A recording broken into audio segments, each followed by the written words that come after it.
औज़ुबिल्लाहिमिनश्शैतानिर्रजीम बिस्मिल्लाहिर्रहमानिर्रहीम। अस्सलाम वालेकुम जी, कैसे हैं स्टूडेंट्स? उम्मीद है खैरियत से होंगे।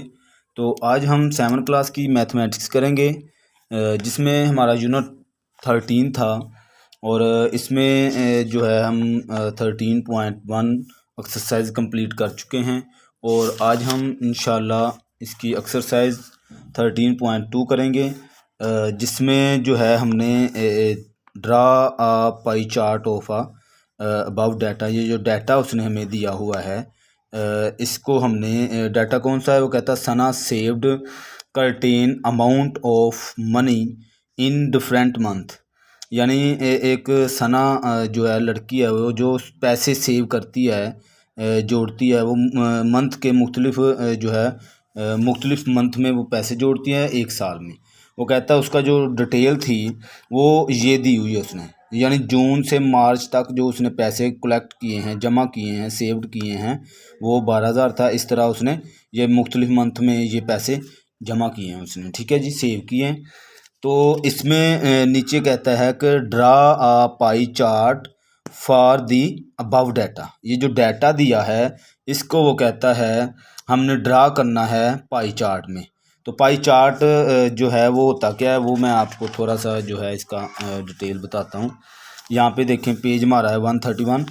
तो यहाँ पे पाई ग्राफ लिखा हुआ है, कहता this is graphical representation of data. यानी कि ये एक ऐसा ग्राफिकल रिप्रेजेंट जो डाटा है in which information are displayed in different sector of circle.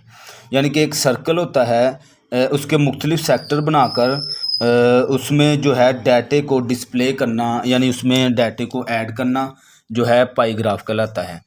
यहाँ पे एक हमारी शेप बनी हुई है, ये एग्जांपल है। ये देखें, यानी कि एक सर्कल में मुख्तलिफ सेक्टर, ये जो इसमें आपको अलग-अलग ये बने लाइनें लगी हुई हैं, रेडियस की लाइनें लगी हुई, ये इस मुख्तलिफ सेक्टर हैं, ठीक है, इसको सेक्टर कहते हैं।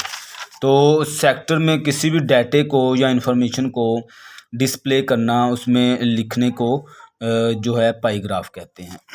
ठीक है जी।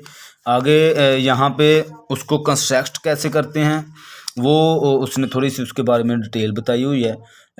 उसका जो कहता to construct a pie graph, जो पाई ग्राफ है वो कंस्ट्रक्ट कैसे करते हैं। वी फर्स्ट ड्रा सर्कल, एक सर्कल है जो वो हम लगाएंगे ऑफ एनी सूटेबल रेडियस, किसी यानी कि उस सर्कल को ये नहीं है उसने कोई रेडियस दी है, हम अपनी मर्ज़ी से एक दायरा ऐसे लगा लेंगे, ठीक है।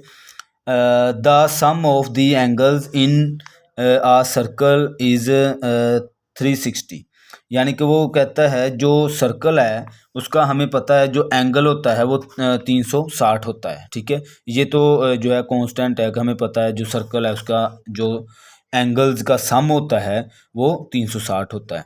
So in order of calculate the angles of different sector, ये जो वो कहता है मुख्तलिफ जो सेक्टर इसके बने हुए हैं उसको जो है कैलकुलेट करते हैं। We divide the number of observation, यानी कि जो उसने ऑब्ज़र्व नंबर हमें दिए हैं उसको डिवाइड करते हैं किसके साथ, of each class by the total number of observation. यानी कि वो कहता है जो उसने हमें डाटा दिया हुआ है, जैसे ये पहला ही क्वेश्चन है, उसमें उसने हमें ये पैसे दिए हैं कि उसने जून से मार्च तक ये पैसे जमा किए, फिर अप्रैल से जून तक उसने इतने पैसे जमा किए, फिर जुलाई से सितंबर तक ये पैसे थे। ये वो कहता है ये जो डाटा है इसका सम, यानी कि इसका टोटल करने के बाद जो पैसे हैं उसको, यानी कि जो उसने divide the number of observation, यानी जो नंबर दिया है उसके साथ उसको डिवाइड करना है। मज़ीद मैं क्वेश्चन कराऊंगा आपको, अच्छे से उसकी समझ आ जाएगी, ठीक है।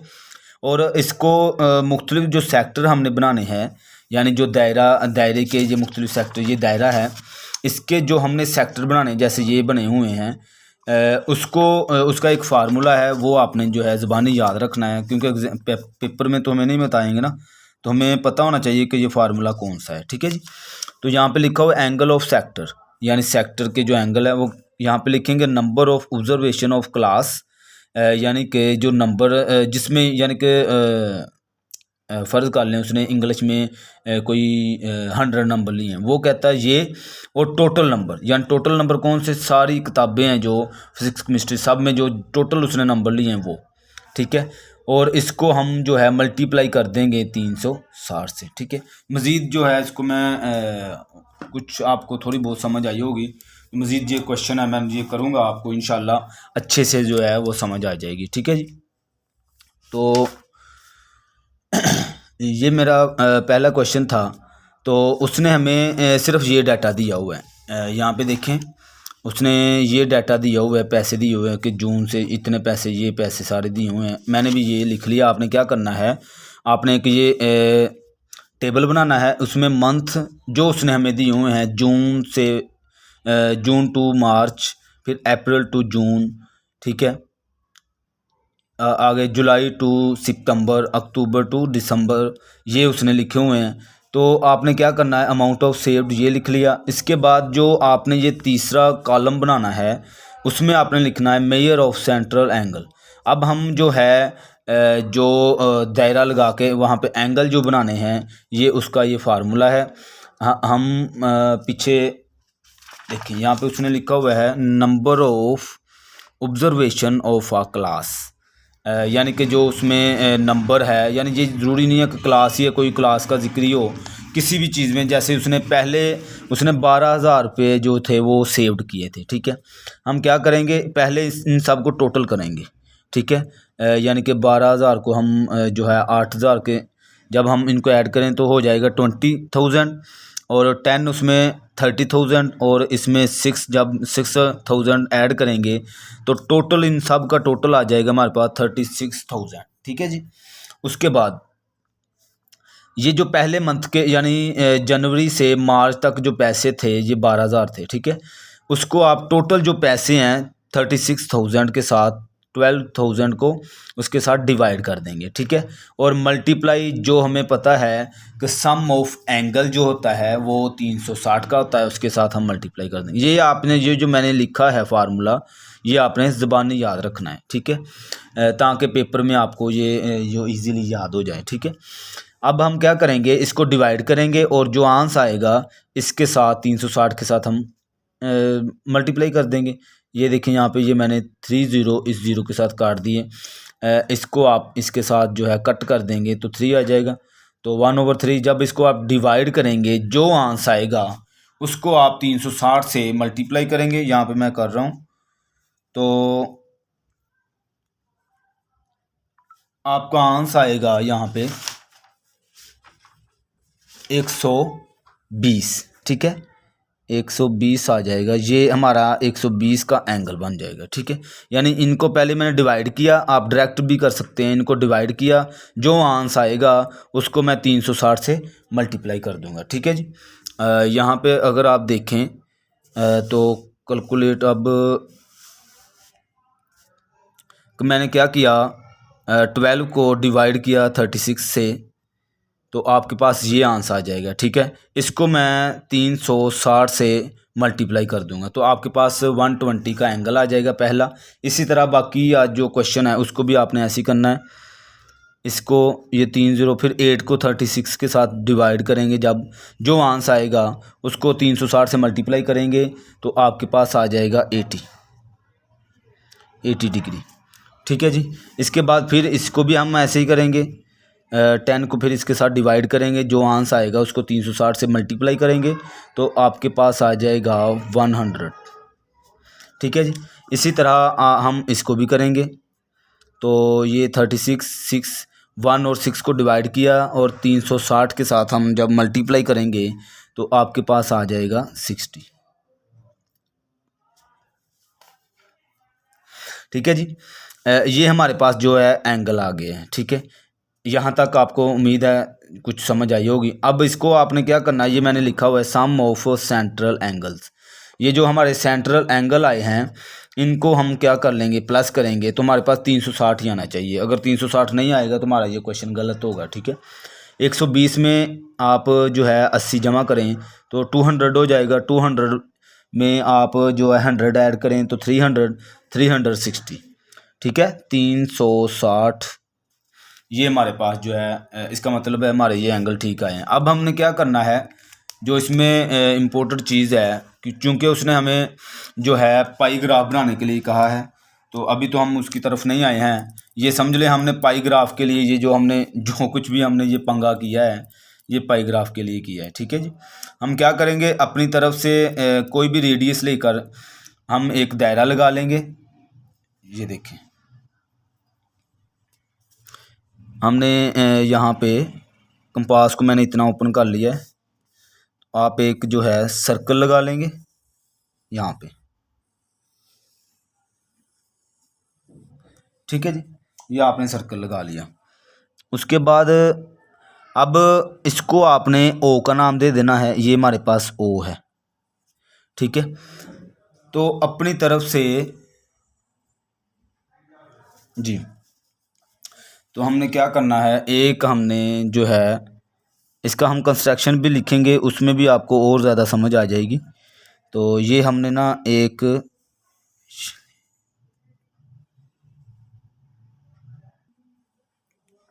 हमने एक जो है लाइन लगा ली अपनी तरफ से, यानी कि सेंटर से यहाँ तक ओ ए, इसको आप ओ ए का नाम दे लें। ठीक है, ओ बी का, ओ पी का, जो आपको यानी कि लगता है, जो ओ आर का नाम दे लें, जो आपको यानी कि हम ओ ए का मैं नाम दे रहा हूँ। ठीक है, ओ ए।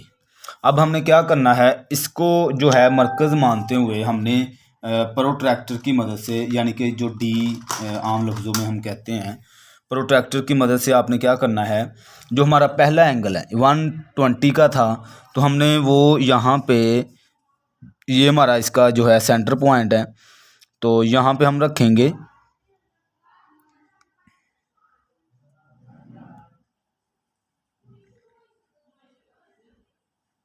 ठीक है जी, यहाँ पे रख कर आप क्या करेंगे, एक एंगल लगाएंगे जो उसने 120 का हमने निकाला है खुद। ये है 120 यहाँ पे ये। ठीक है जी, इसको हम जो है बाद में ज्वाइन कर देंगे।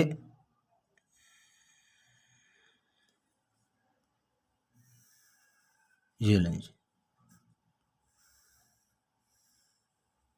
इसको आप ओ जो है ये मैंने बाहर निकाल दिया, आपने बाहर नहीं निकालना है, यानी कि दायरे के जो है अंदर रहना है यहाँ तक। ठीक है, तो इसको ये ओ ए था, ये ओ बी हो जाएगा। ठीक है, इसको आप जो है ओ बी का नाम दे लें। ठीक है, तो ये एंगल जो है हमारा 120 का है। ठीक है, और इसके बाद जो है अब हम जो पहले हमने इस लाइन को जो था इसको मरकज़ मानकर हमने ये दायरा लगाया था। इसके बाद हमने सॉरी ये एंगल 120 का लगाया था। तो अब हमने ये जो एंगल लगाया है ये हमारा मरकज़ तो वही रहेगा ना, सेंटर, लेकिन अब हमने इस पॉइंट से आगे जो है 80 का एंगल लगाना है। ठीक है, ये आपने जहन में रखना है, ये ना हो कि आप इसी को जो है यहीं पे रख के सारे एंगल लगा दें। ठीक है, पहले आपने ये जो हमने एक अपनी तरफ से एक लाइन लगाई थी, रेडियस लगाया था, उसको हमने मरकज़ मानकर 120 का एंगल लगाया। अब हम 80 का एंगल लगाएंगे। तो अब इस बार हम इसको मरकज़ मान रहे हैं, इस लाइन को जो है बेस लाइन समझ के यहाँ पे हम एंगल लगाएंगे। ठीक है जी, और वो है 80 का। तो यहाँ पे 10, 20, 30, 40, 60, 70, 80। ठीक है जी, तो ये यहाँ पे इसको हम ज्वाइन कर देंगे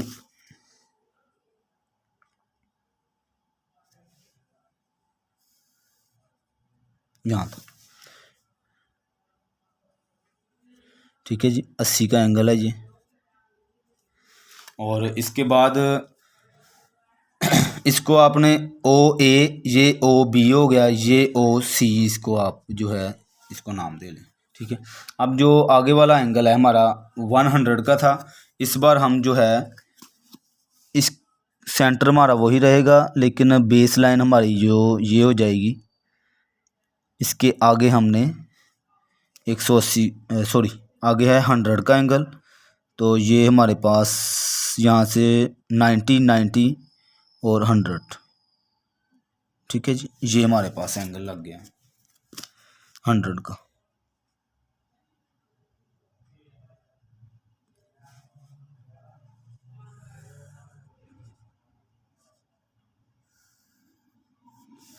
ठीक है जी। तो आगे वाला जो एंगल है वो खुद ब खुद हमारा जो है वो 60 का ही होगा, ठीक है। क्योंकि पीछे से अगर हमने एहतियात से एंगल लगाए हैं सारे, तो ये देखें यहाँ पे ये जो एंगल है हमारा ये 60 का ही है, ठीक है। तो ये हो गया 100 और ये हो गया 60 डिग्री का, ठीक है जी। तो ये हमारा जो है पाई ग्राफ जो है वो तैयार हो गया, हमने ये बना लिया है। इसमें आप जो पहला जो था हमारा ये जो ए बी जो एंगल ये वाला था, ये था जून, और इसमें आप इसको नाम दे लें, यानी कि जनवरी से मार्च तक था इसमें पैसे, ठीक है। और इसमें जो है अप्रैल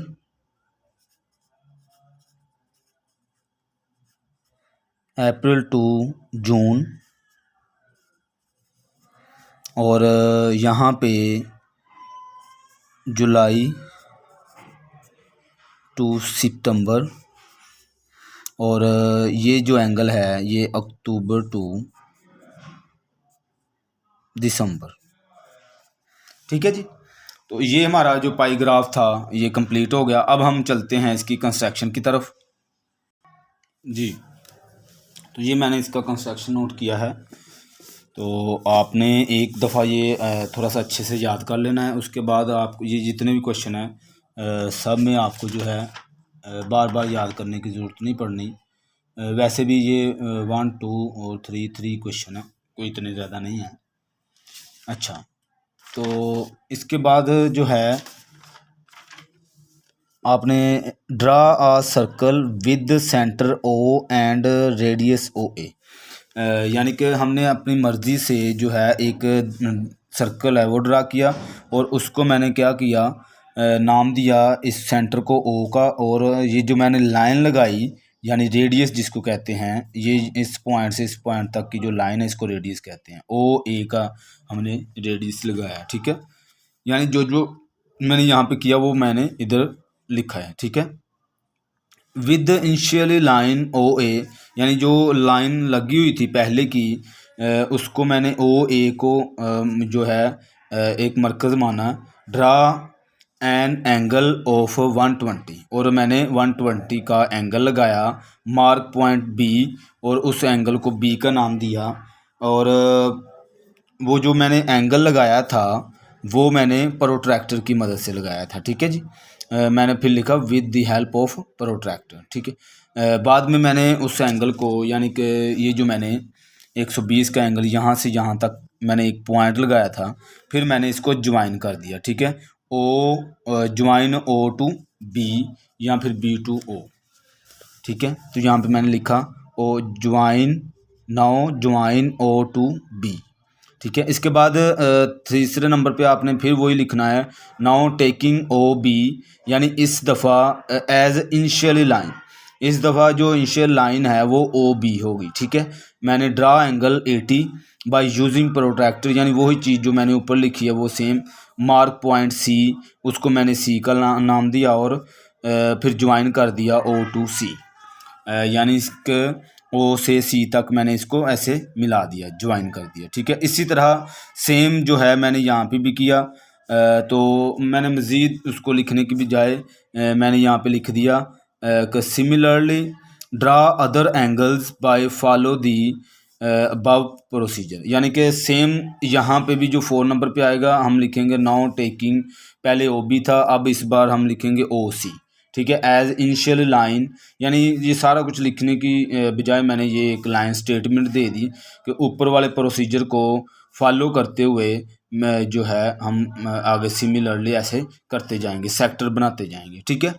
एंड पे मेंशन द मंथ्स, आपको पता है मैंने मेंशन किया है मंथ्स को एक एक सेक्टर में, ठीक है। ये जनवरी और मार्च था, यहाँ पे अप्रैल और जून था। इसी तरह मैंने वही चीज़ यहाँ पे लिखी कि mention the months in each sector, जो मंथ है वो मैंने हर एक सेक्टर में जो है मेंशन कर दिए हैं।